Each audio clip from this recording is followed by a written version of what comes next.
Well, I think it's time to address the elephant in the room, and no, not a Republican elephant. And no, I'm not calling her fat, but you're probably wondering where Kim is, and she left me. So now's the moment where we find out. Do I turn into Steven Crowder or Tim Dillon? My name is Alex R. Wagner, and this is No News is News. It's Friday. Stop working. Start drinking.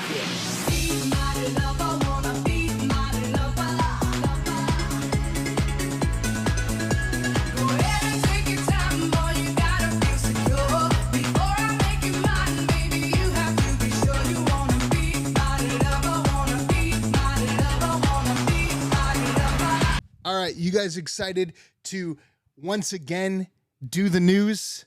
There is no news, but this is the news. And I thought I'd bring back No News is News because I was listening to some of my favorite podcasts this week, and there was a lot of dead air. Dead air, as the Always Sunny in podcast would once say, that no longer exists. It's a funny thing.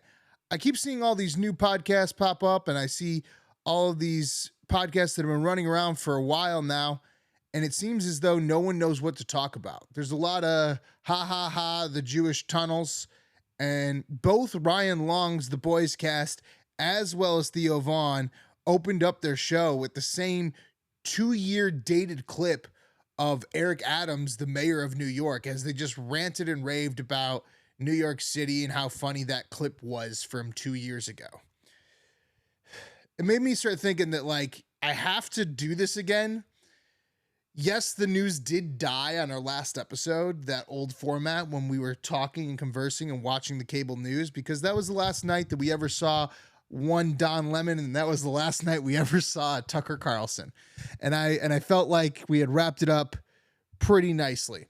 But now moving into the new election cycle, it's clear to me that there's no one else out there doing what I'm doing, showing you the content that you want to see politically, but making fun of it in an impartial way that leans not right, not left, but kind of is like a RFK type of thing. So I'm just here to do that and to live life and to have fun. And you know what happened this week? The World Economic Forum. You want to know how that opened up? With some weird Indian lady coughing on everyone. No Cambahu Anuri, no Camai, no Camwaka, na Anuri, no Yuyua, na Wahon Shinam, Punk and Tushina Shavawaki, Shinam Kikirani, Tsai Shavakirani, Tsai Makikirani. Is she trying to give everyone COVID? Awama Wanana, no Mahonu, why Sharai? Is that what they're doing? Like it's a whole like World Economic Forum, hey, remember 2020 kind of thing?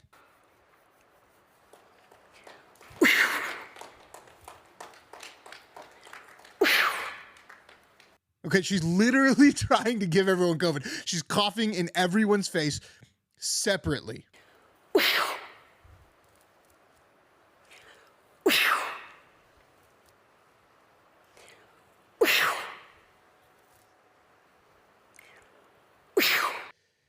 Whew. All right. Well, World Economic Forum. All right. So what else do we have from the World Economic Forum? If you travel this country, and the country's unbelievable. We took our bus trip this year, and Leslie Picker was on. We have this commentating going on outside, almost like it's the Winter Olympics, and the J.P. Morgan president outside commenting that Trump did some good things. Just take a step back, be honest. He was kind of right about NATO, kind of right about immigration. Mm-hmm. He grew the economy quite well. China virus. Tax reform worked. Mm-hmm. He was right about some of China. I don't like what he did. No, I said China virus. Yeah, I understand. He may have been right. We've all been there. We've all been there. Somebody opens up the can of worms that is 2020, and eventually there's that one friend that screams out, yeah, the China virus. yeah. Remember that thing? Remember the thing that we all wanted to talk about that, no one wanted to talk about, and now we're all talking about it again? This kind of reminds me of the whole situation with Aaron Rodgers and how ridiculous this has gotten, especially like now with the whole like he made a joke and then everybody got all butthurt about it. Oh my God. I literally saw Daniel Tosh. I didn't want to start the show like this, but I wrote an open letter to Aaron Rodgers. Actually, it was a closed letter, but I don't have his address. So now it's just an open letter. This is exactly how you know that the new Daniel Tosh show, or whatever the hell it's called, will just end in disaster. And so will the new Trevor Noah, because these people are doing corporate jobs on podcasts. And if you're looking at the godfathers of podcasting, if you're looking at the Joe Rogans, if you're looking at the Shane Gillises, if you're looking at the shows that actually work, the people want to actually do the show. They don't want to just sit there and complain. I literally saw a 10-minute pop-up episode from Daniel Tosh where he just tried to roast Aaron Rodgers. By the way, when he, on his COVID rant, he said he had lots of friends that were small business owners that lost everything due to the COVID shutdown. Really? You did? You had tons of friends that lost everything? I'd like to see that list. Send me that list of all your friends that were small business owners that lost everything. Because my friends that were small business owners thrived during the shutdown because they just took all these government handouts. To defend Jimmy Kimmel. So if you guys don't know yet, the whole situation is very California, okay? So Aaron Rodgers, a sports quarterback, hick, whatever you want to call him. You can do whatever you want to do. You can make whatever joke you want to make, but he's basically just the epitome of white, straight male. All right? And he goes on a sports podcast in which he makes a joke about Jimmy Kimmel being on the Epstein list. Has something to do with the Epstein list that came out? Feels like That's supposed to be coming out soon. Look, this guy's been waiting in his wine cellar. Yeah. I've been waiting in my wine cellar for this thing. A lot of people, including Jimmy Kimmel, are really hoping that doesn't. All right. Then the New York Post writes an article that says that Aaron Rodgers claims that Jimmy Kimmel would be on the Epstein list. Jimmy Kimmel, being a liberal Californian that he is and no longer a comedian that did the Man Show, decides to just read the headlines of the articles and get incredibly insulted, not understanding that there was a joke told on a podcast by a sports quarterback, and starts this whole like movement of everyone that still lives in LA like ganging up on Aaron Rodgers and like hating on him. Did you hear this story about me and Aaron Rodgers, the former quarterback for the Packers?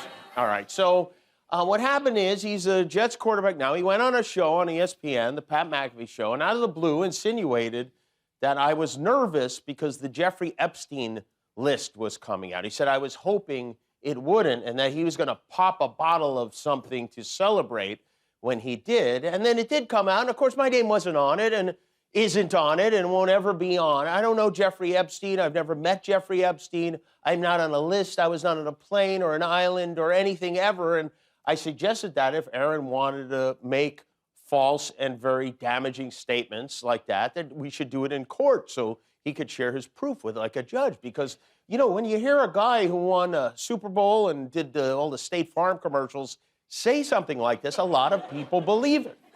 A lot of delusional people honestly believe I am meeting up with Tom Hanks and Oprah at Shakey's once a week to eat pizza and drink the blood of children.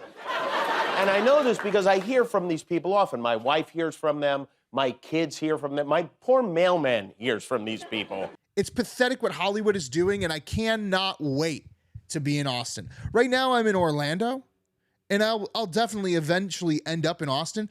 But LA is just a burning trash heap of awfulness, and you can see right through it now. The Always Sunny podcast, the Daniel Tosh podcast, the new Trevor Noah podcast, all of these corporate bullshit TV shows that they put on YouTube, and they still work them like jobs. none of these people are just showing up to the studio and just having fun. None of these people are in their bedroom like me. None of these people are in their house like Shane Gillis or at their studio that they created themselves like Joe Rogan. No, these people are on their own TV shows that are funded by... It's either he actually believes my name was going to be on Epstein's list, which is insane, or the more likely scenario is he doesn't actually believe that. He just said it because he's mad at me for making fun of his top knot and his lies about being vaccinated. Enough of this rant. We were talking about the World Economic Forum. So it wouldn't be the World Economic Forum if it wasn't for the one, George Soros. But we've been talking for like the last, 5-6 years, pretty much since BLM, and like where he was like buying pizzas for somebody or whatever, and everybody was like, oh my God, he's buying pizzas, and they're all mad on the streets. He's creating everything. And then every single time that you heard George Soros' name from that point moving forward, it was just all about how eventually he'll die. Well, this year at the World Economic Forum, we get to hear from his son, Alex Soros. So what does he have to say? Let's listen in and see if we can understand what the son of George Soros has to say at the World Economic Forum about the future. But I don't think that that's the fundamental.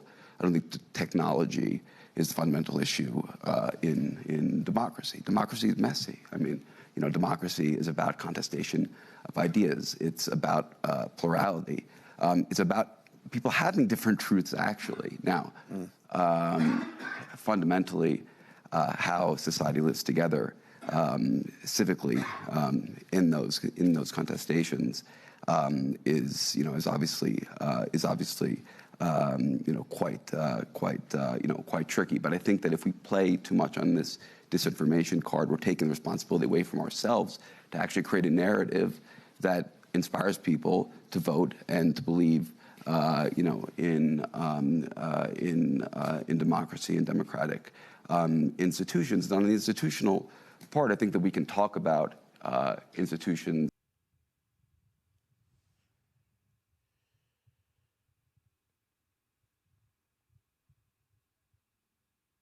I'm not sure exactly what he's saying. I did hear multiple truths, which does lead back to the whole like Matt Walsh, like, you can't say that. You can't say woman or whatever.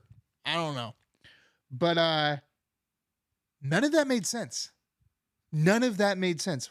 What part of that made any part of sense? If sense was a thing, that was nonsense. So once George Soros dies, everybody, we have nonsense. It seems like, checks and balances, which aren't written anywhere, but are customs. And one man, Donald Trump, literally came in and just took that all away. But when I see this, when I look at this, So this week we had a conflict with Yemen and the Houthis, which I like to call the Toothies. There's a lot of Ruthis and Mouthis and Poothis and all kinds of weird ass shit going on in the Middle East now. I don't even know how many names of different tribes there are. Or I think they call them clans, which then I'm like, are we literally living in Dune? I don't know, man, because it just kind of feels like it now. Like, it's all these clans, people wrapping their heads in scarves, walking through the sand, blowing shit up for no fucking reason. It's all ridiculous. But what was even more ridiculous is the hypocrisy of this situation. Looking back, was it a mistake to take them off of the terrorist list back in 2021? Just like consideration over these years? No, again, the previous designation was FTO, Foreign Terrorist Organization, which doesn't have quite the measure of flexibility in terms of humanitarian assistance. And so a big reason why we delisted them literally on day one was to address a dire humanitarian situation on the ground. And as I said today, it remains dire in many cases. The Houthis are more concerned about getting weapons and capabilities and attacking ships in the Red Sea than they are about helping to look after the Yemeni people. No, it doesn't really matter. None of this matters. They're all just going to keep blowing shit up until we re-elect Trump. So with wrestling and professional wrestling, you have all these different storylines. So obviously with the new primary setup and the fact that Trump is going to win, but then there's going to be like 3 court cases that apparently like NPR thinks is going to take him down or whatever. They got to create like these side storylines. And the side storylines were always my favorite thing in wrestling. And one of the side storylines right now is Tucker Carlson throwing some shade at Nikki Haley and saying, you know what, Nikki Haley, you ain't nothing but a Democrat. Now, if Nikki Haley wins or even does very well in New Hampshire, it'll be a big story, of course, and we'll hear a lot about it. But then what happens? It's a long primary process. New Hampshire is just one small, heavily wooded state out of 50.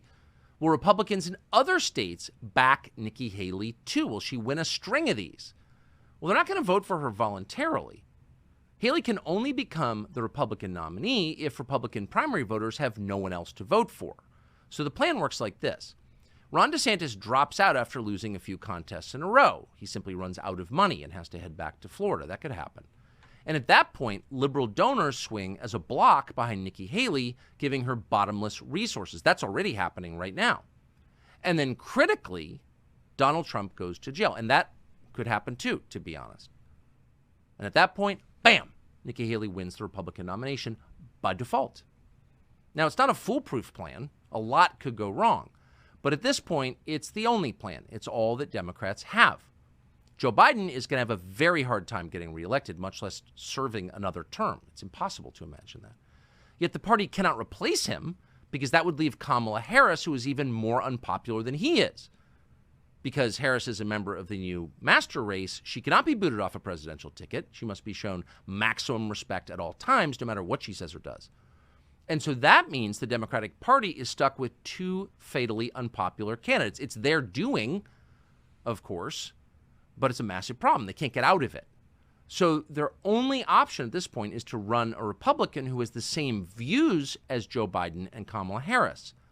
And that is exactly what they're doing right now. He just called him a Democrat. Ah! But let's see if there's any merit to this Tucker Carlson theory. It's the elephant in the room. She's still a brown lady that's got to try to win in a party that is deeply anti-immigrant and which accepts the notion that you can say immigrants are poisoning the blood of our country. She's getting, birthered by Donald Trump. And I don't care how much the donor class likes her, which will ramp up a lot, the better she does in New Hampshire. So it's still a challenge. I don't see how she becomes the nominee of that party with Donald Trump still around. I can't picture it happening. Maybe it could happen. Ron DeSantis' only argument for staying in it is he's the white guy, that he can still make the appeal to white evangelists. But also what's funny is that MSNBC, I just saw them throw together a whole clip, like reel, being like, Nikki Haley says there's no racism, but then touts that she was like served racism because she was Indian. And it's like, I didn't know this bitch was Indian. She's a white lady. She's literally a white lady. Like, let's just call this shit what this fucking shit is. All right. It's a white lady. Her name is Nikki. Nikki Haley. She has 2 first white lady names. You can't, like, I don't.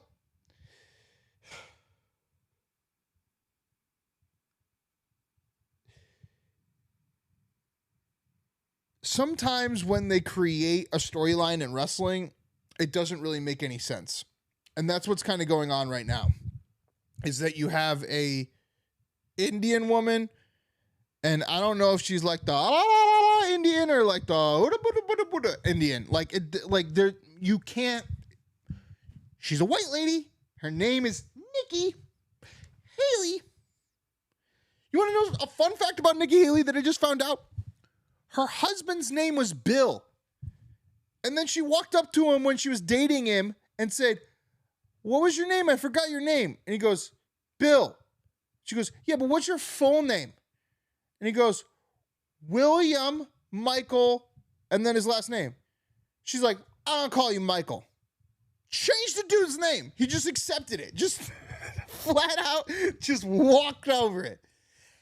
And honestly, I don't know. I think that might be the best man to ever have the job of first lady man or whatever. Like, oh, first lady man. I like it. That's That's what I'm going to call it. If Nikki Haley wins and becomes president, then we will have our first lady man.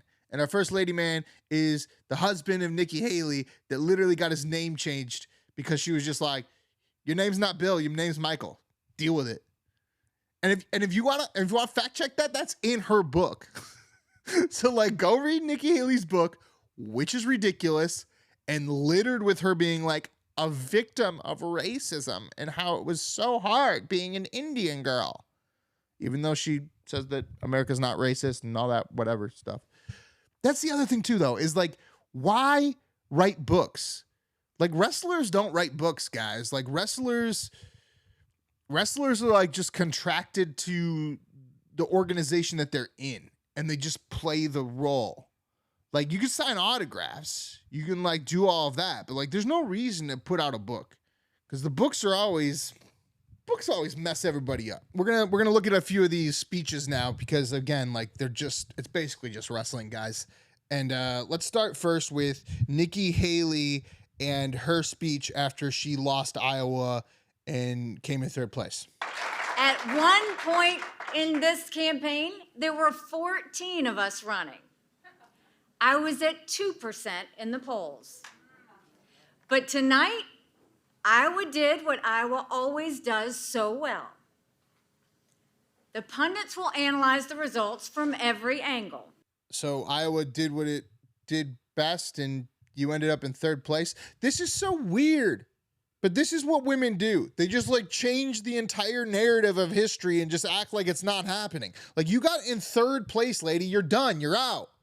And instead she like goes on to New Hampshire and she's like, excuse me, but I'm not going to debate Ron DeSantis anymore because one, they said that I lost to him last time in Iowa, which I definitely did. And two, because I will only debate Trump or Biden because I am the alternative candidate. And it's like, you didn't deserve that. You got third place.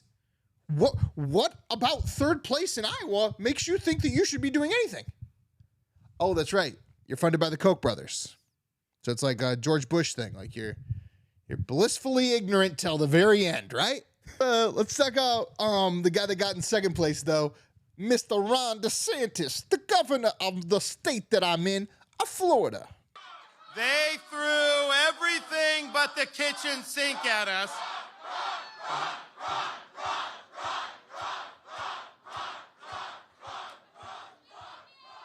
We love you too. They threw everything but the kitchen sink at us. They spent almost $50 million attacking us. No one's faced that much all the way just through Iowa. The media was against us. They were writing our obituary months ago. They even called the election before people even got a chance to vote. I've literally never seen anyone be more uncool in my entire life. He came out with it programmed in his head. And he was like, they threw everything but the kitchen sink at us. Okay?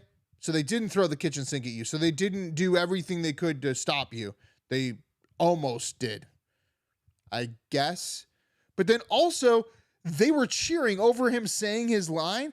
So he wasn't even like a good wrestler. He didn't just like continue the speech and then like ask for like the Miz to come out or whatever. No, he was just like, I'm just going to repeat my line because it was a really cool line, the whole like kitchen sink thing that like I came up with right before I came out here. And then I'm going to go on to like basically say that the Iowa Caucus was rigged in the favor of Trump by saying that they decided that he was going to win before we even voted because he beat me by that much. And then when they actually counted the votes, he had over 50%. I don't understand it. I think, honestly, they have to all of them have to be staying in it, hoping that Trump gets arrested. And that's where our true Indian man, our true brown man, Mr. Vivek Ramaswamy, comes in. And it was funny because Vivek got bashed like the night before Trump bashed him on, I think it was Truth Social and Telegram. And he bashed him basically because Ramaswamy was running a campaign where he had people in t-shirts that were like, free Trump with like Trump's mugshot, and then it said like vote Ramaswamy.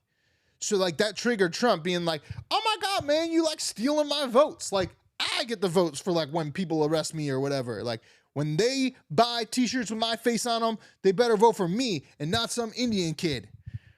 And so then like Indian kid was like, okay, I'm sorry. We didn't do what we were supposed to do. I'm just going to go bend over and see if he'll let me in the cabinet. But we talked about it tonight. We took a little bit of time in our apartment in Des Moines before coming here to make some hard choices. And I wanted to make a couple of announcements tonight to get the business out of the way. And then I want to tell you where we're going. As of this moment, we are going to suspend this presidential campaign. And this is going to have to be, there is no path for me to be the next president absent things that we don't want to see happen in this country. Like literally like backdoor cabinet. Backdoor cabinet. You know Trump's going to put him down. It's like, you bend over, Ramaswamy, and I'll swami your Rami. You think they're going to do it? I think they're going to do it. They might sleep together. If Donald Trump and Vivek Ramaswamy don't sleep together by the end of the year, something really happened that was bad in the Middle East. That's all I got to say. Or Tucker comes in. Like if Tucker comes in as that vice presidential candidate, oh my God, that would be hilarious. But also like Tucker's the same guy that was like doing interviews with like some random gay dude who like claimed to have blown Obama. So like he's sort of making himself like a little bit more Maury Povich. So I don't know, like, do we really want like Jerry Springer as the VP? But at the same time, like everyone keeps saying this and it's so nauseating. They're like, well, the VP doesn't really matter. The only reason the VP doesn't matter is because nobody wants to cause controversy or a stir with their VP candidate that would put them in a position where they would outshine the candidate themselves. So no one ever puts anyone in there that matters. No one except for John McCain. And wow, that was a mistake. And that's probably why no one's ever going to do it again. Thank you so much, Sarah Palin, for ruining the possibility of any awesome VP choice. But if I was going to go with my favorite Donald Trump VP choice, man, what am I going to do? I mean, Ron DeSantis would be cool. Okay. Nikki Haley, fuck that. That can't even happen. No way.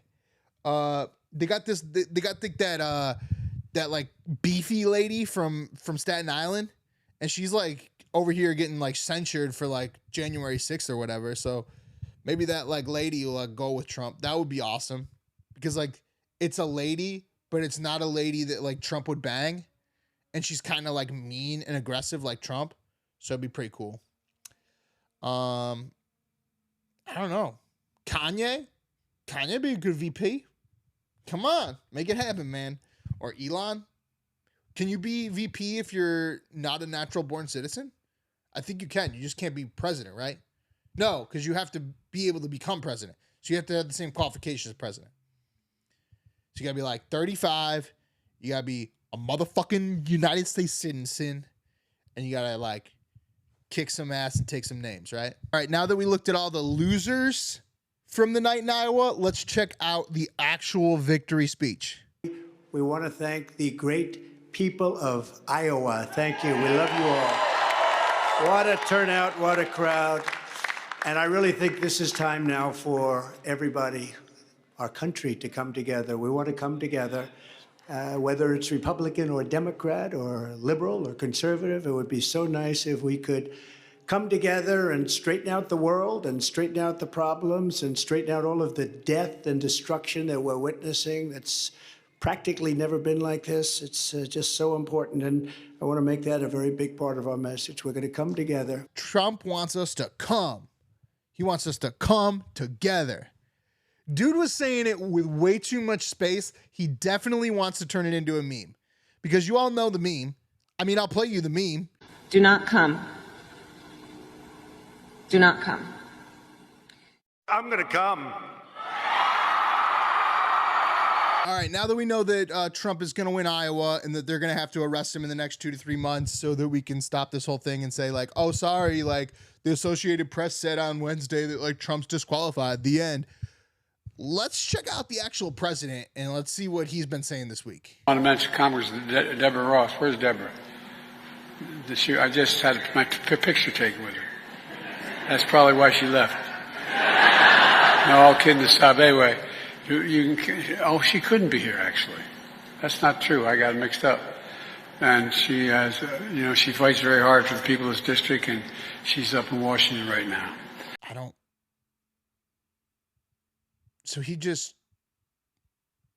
made up a joke about meeting someone and then them leaving because he took a picture, only to 10 seconds later discover that that person was never there. All right, let's do it. Trump impersonating Biden. Go. He probably thinks it's a setup. You know, when he meets with Biden, Biden leaves. Well, where? Bye.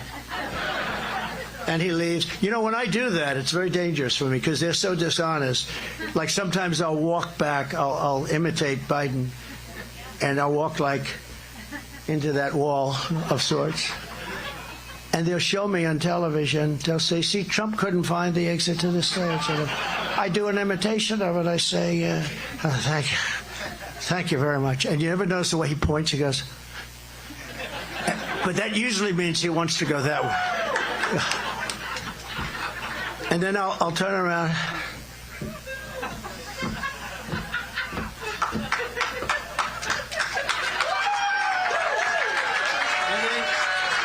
And then Secret Service, by the way, Secret Service, they're unbelievable. The shit they have to put up with. He's the best damn wrestler there is. He even did wrestling. See, Trump knew what he needed to do to become the greatest politician of all time. He just needed to, go out there and do a Stone Cold Stunner. Some shit, right? Wow. This shit is getting so weird. This whole world is getting so weird. Everyone is bombing everyone. There are no monies anywhere. Everything is more expensive than anything. And then, there's all these people that aren't even Mexican that are, now, mowing my lawn. It's strange. I don't even think they're Venezuelan. I don't even know where they're from. Where are these people from? Where'd they come from? How many people are there? Where? What? Well, apparently we funded Ukraine again, but we also funded the border. And here is Chuck Schumer coming out to tell the public how excited he is about both of them. Well, thank you very much. It was a very good meeting and a very positive meeting. There was a large amount of agreement around the table that we must do Ukraine and we must do border. There was tremendous focus on Ukraine and an understanding that if we don't come to Ukraine's aid, that the consequences for America around the globe would be nothing short of devastating. And within a year, we would be on our back foot doing all kinds of things that we wouldn't want to do. That it was essential, and there was Democratic and Republican agreement that it was essential we help Ukraine. We also talked about the border. Seems like he's a little bit more excited about Ukraine. Seems like he's really excited about Ukraine. It seems like he doesn't really know what's up with the border. I don't know what's up with the border. Maybe these people are flying in. Maybe they're taking Alaskan air flights because they're cheap now or whatever. I don't know. But got to call up Air Canada or some shit because something's going on. There's way too many people from not even Venezuela that are here. There's way too many people not speaking Spanish in Florida. They don't speak English either. They're not Chinese either. They just appear. It's like the Goobacks. The Goobacks are back. South Park. Here we go. Boom. Andy, I'm surprised to see you here. Why, this is my office. Oh, boy, didn't you get my phone message? Ooh, this is awkward. Well, the thing is, Randy, you've been replaced. What? We found an immigrant from the future who knows geology and he offered to work for next to nothing. This is Mr. You can't be serious. I'm sorry, Randy. It's just with all the budget cuts and all, we'll give you some time to clean out your desk. Follow me, Mr. I'll show you to the coffee room. Oh my God.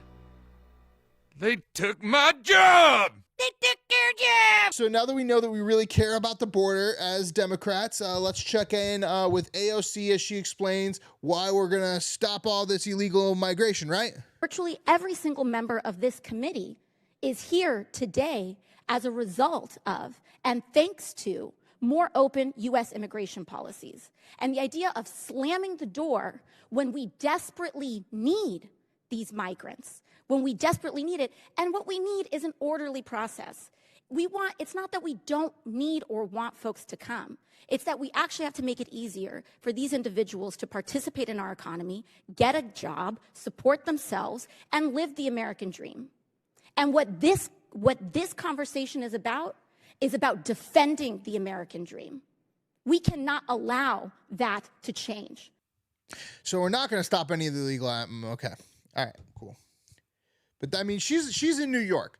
How about we check in with Mr. Max Frost right here in Orlando, repping us good in Florida. What's his opinion on this whole immigration thing? My colleagues on the other side of the aisle, let's be honest with immigrants who deserve better than what you're offering them. Don't welcome immigrants if you plan to reject them. If you keep pushing your bigoted H.R. 2 bill, then also pass this bill. I've taken the liberty of drafting it for you. It removes the Statue of Liberty, our largest symbol that tells people to come here. This is who you are, removing the fabric of America. All right.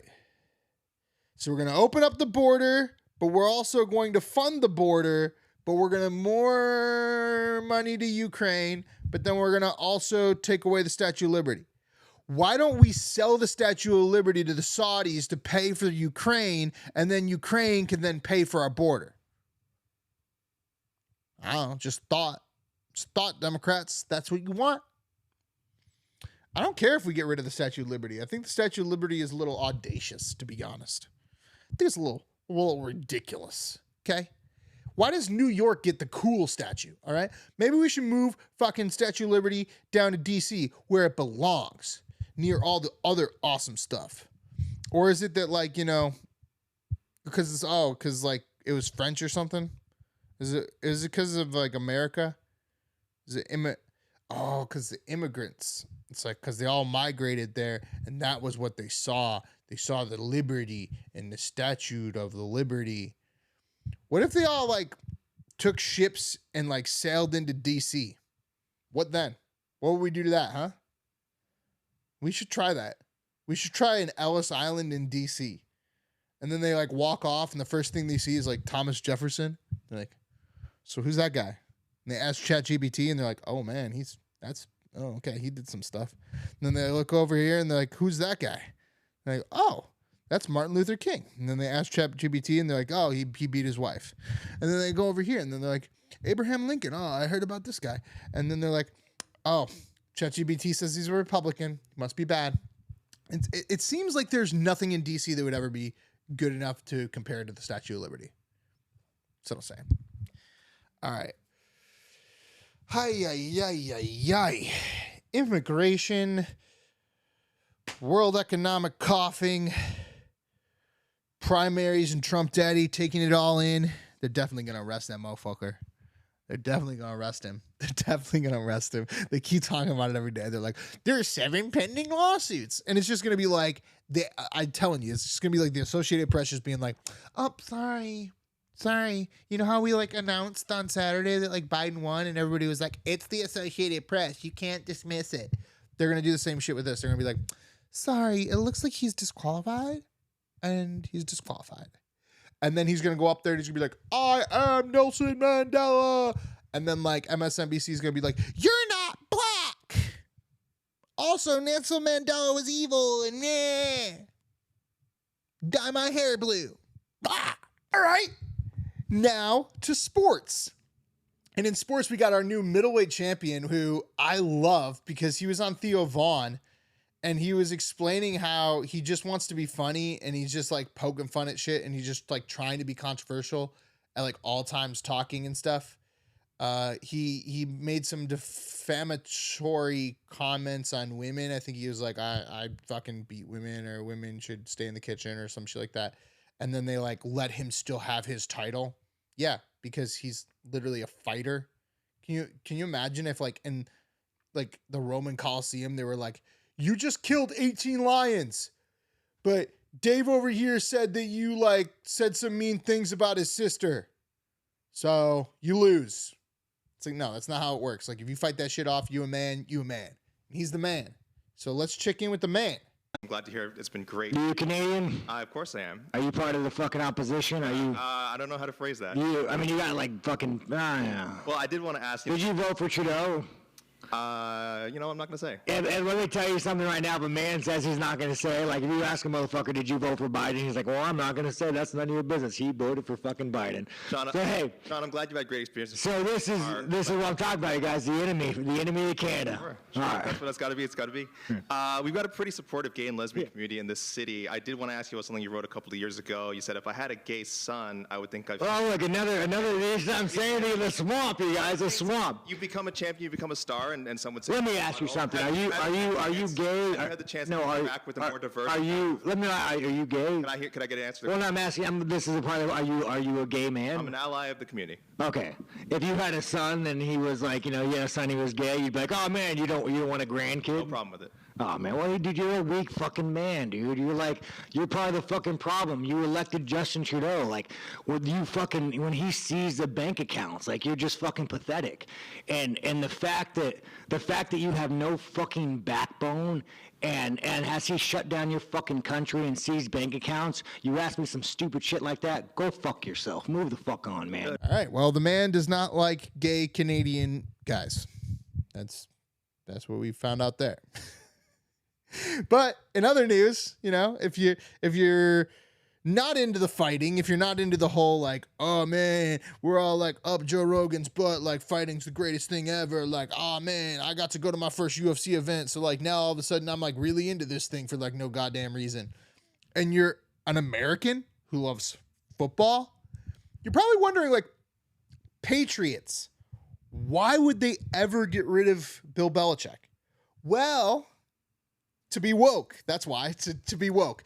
They hired a black man who definitely sees color. I do see color, because I believe if you don't see color, you can't see racism.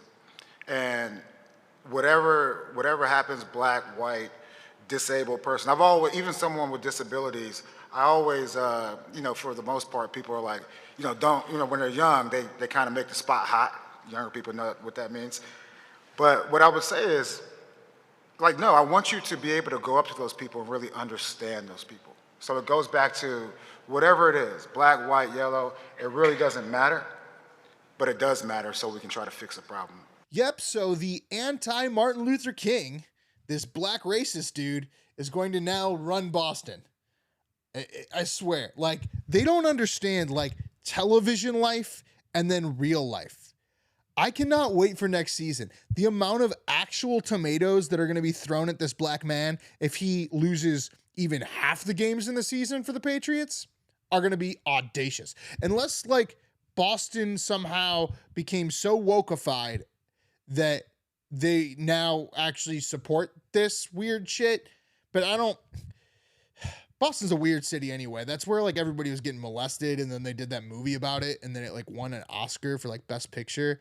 And then everybody forgot that movie, like, even existed, because it was, like, a really sad movie. But it was a good movie. But it was, like, all just some dude just, like, walking around being like, knock, knock, knock. Hey, can you talk to me about, like, getting touched as a little boy? And then there was some guy with a thick Boston accent being like, nah, I don't want to. I'm a man. And then, like, oh, we got to find these people. And then eventually, like, a few of them were like, I'll cry in front of you. I was molested. And then you find out, like, the priest actually did it and stuff. And it's called Spotlight. It's a movie. But yeah.